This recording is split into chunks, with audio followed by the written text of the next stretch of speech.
Hai Sobat Lentera, Tera News kembali hadir menyapa Anda dengan membawakan sederet informasi terhangat dan inspiratif. Bersama saya Sylvia Dwi, inilah Tera News selengkapnya. Kita mulai dari Jakarta, Sobat Lentera. Presiden Prabowo Subianto menerima kunjungan Wakil Perdana Menteri Malaysia, Datuk Sri Haji Fadilah Yusof di Jakarta. Pertemuan itu diwarnai dengan suasana akrab penuh nostalgia, mengingat keduanya sudah bersahabat sejak masa muda. Pertemuan ini sekaligus membahas isu-isu strategis seperti situasi di Gaza dan penguatan kerjasama bilateral. Presiden terpilih Prabowo Subianto bertemu Wakil PM Malaysia Fadilah Yusof dalam kunjungan resmi yang berlangsung hangat dan penuh keakraban.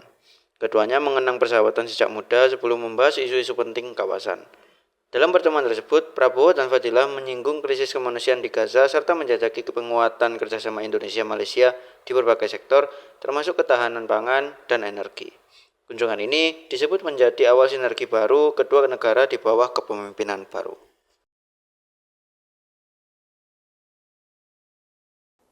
Kita ke berita selanjutnya. Oscar Piastri mencatatkan kemenangan gemilang di Arab Saudi Grand Prix 2025. Mengungguli Max Verstappen dan Charles Leclerc. Kemenangan ini mengantarkan pembalap McLaren asal Australia tersebut ke puncak klasemen Formula One pertama kali sepanjang karirnya. Oscar Piastri dari tim McLaren meraih kemenangan impresif di Grand Prix Arab Saudi 2025 yang berlangsung di sirkuit Torniche Jeddah pada 20 April 2025. Kemenangan ini menandai kemenangan ketiganya musim ini dan menjadikannya pemimpin klasemen sementara Formula One, mengungguli rekan setimnya, Lando Norris. Balapan dimulai dengan ketegangan yang tinggi saat Piastri dan Max Verstappen bersaing ketat di tikungan pertama. Verstappen, yang memulai dari posisi terdepan memotong tikungan dan keluar dari lintasan, berujung mendapat penalti waktu 5 detik. Piastri memanfaatkan situasi tersebut dengan strategi pit stop yang tepat sehingga berhasil menyalip Verstappen dan mempertahankan posisi terdepan hingga garis finish. Charles Leclerc dari Ferrari melengkapi podium di posisi ketiga, sementara Norris finish di posisi keempat dengan catatan lap tercepat. Kemenangan ini menjadikan Piastri pembalap Australia pertama yang memimpin klasemen Formula One sejak Mark Webber pada tahun 2010. Dengan performa yang konsisten dan strategi yang matang, Piastri menunjukkan dirinya sebagai penantang serius dalam perburuan gelar musim ini.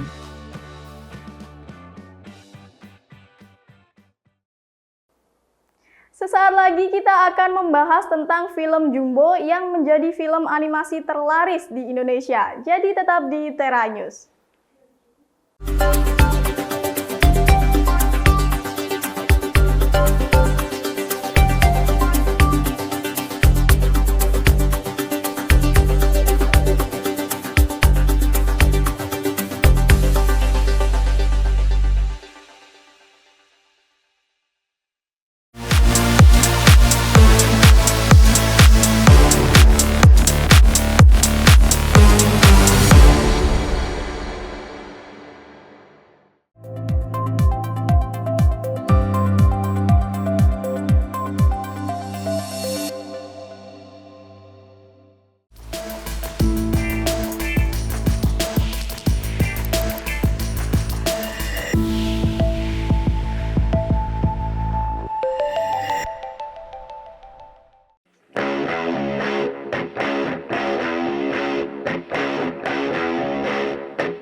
Sobat Lentera, film animasi karya anak bangsa Jumbo sukses mencetak sejarah baru di industri perfilman Indonesia. Dengan perolehan lebih dari 6 juta penonton, Jumbo resmi menjadi film animasi terlaris sepanjang masa di tanah air, sekaligus menembus jajaran 10 besar film Indonesia terlaris sepanjang masa.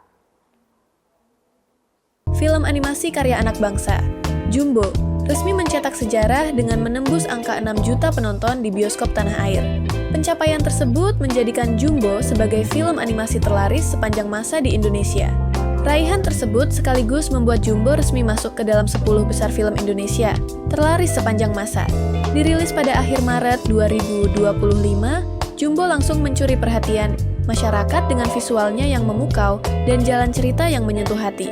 Film yang diproduksi oleh Visinema Animation ini mengambil tema utama tentang petualangan dan persahabatan.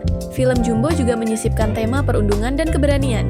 Film ini disutradarai Ryan Adriandi yang menulis skenarionya bersama Widya Arifianti. Luar biasanya, Jumbo sepenuhnya digarap oleh lebih dari 420 kreator Indonesia selama 5 tahun. Tak heran jika film ini berhasil merebut hati penonton dari berbagai kalangan. Selain itu, film ini melibatkan kolaborasi antara musisi, aktor, dan figur publik ternama sebagai pengisi suara, seperti Cinta Laura, Bunga Citra Lestari, hingga Ariel Noah. Di tengah capaian box office itu, Jumbo kini mempersiapkan peluncuran globalnya dengan hak distribusi untuk beberapa wilayah utama, termasuk China, Amerika Utara, Eropa Barat, dan Australia. Tak hanya enak disantap, kue ini juga bisa menjadi karya seni yang memanjakan mata. Seorang baker kreatif, Sonya Kudoshina, yang dikenal lewat akun Instagram @oh.honeycake, berhasil menciptakan cake bertema laut yang tampak begitu nyata. Dengan air biru jernih, pulau kecil, bahkan paus yang seolah berenang di permukaannya. Seperti apa proses pembuatan di balik kreasi menakjubkan ini? Berikut liputan selengkapnya. Sobat Lentera, pernahkah terbayangkan sebuah kue yang tampak seperti hamparan lautan tropis? Dengan air jernih kebiruan, pulau mungil di tengahnya, dan seekor paus yang seperti sedang berenang di permukaan. Ya, bukan miniatur, bukan lukisan, tapi ini benar-benar sebuah cake. Inilah mahakarya Sonya Kudoshina, seorang baker yang dikenal melalui akun Instagram @oh.honeycake. Dia berhasil menarik perhatian warganet berkat kreasi cake-nya yang tak hanya lezat tapi juga artistik dan menakjubkan secara visual. Setiap cake yang dibuat Sonya adalah hasil perpaduan kreativitas tinggi dan teknik yang presisi. Dia memulai dengan sponge cake sebagai dasarnya, lalu melapisinya dengan gelatin bening untuk menciptakan tampilan laut sebening kristal. Di atas permukaannya, Sonya menyusun berbagai elemen seperti pasir, ombak, hingga terumbu karang yang dibuat dari gula, coklat, dan bahan dekoratif lainnya. Yang membuat kue-kue ini begitu istimewa adalah detailnya. Ada paus, lumba-lumba, bahkan batu karang yang tampak seolah benar-benar hidup. Semua ini dibuat dengan ketelitian yang menyerupai karya seni. Saking realistisnya, tak sedikit yang lupa jika semua ini sebenarnya bisa dimakan. Tak heran jika unggahan Sonya di media sosial kerap viral dan menuai banyak pujian. Kreasi-kreasinya bukan hanya menggiurkan, tapi juga mampu menyampaikan cerita, suasana, bahkan emosi lewat bentuk dan warna. Lewat setiap cake-nya, Sonya menunjukkan bahwa makanan juga bisa menjadi media ekspresif yang unik dan juga memukau. Sebuah karya seni yang bukan hanya bisa dinikmati oleh mata, tapi juga oleh lidah. Informasi tadi mengakhiri Tera News saat ini. Anda dapat saksikan kembali tayangan saat ini di YouTube channel kami Lentera TV Media dan website kami lentera.tv. Saya Sylvia Dwi pamit undur diri, terima kasih dan sampai jumpa.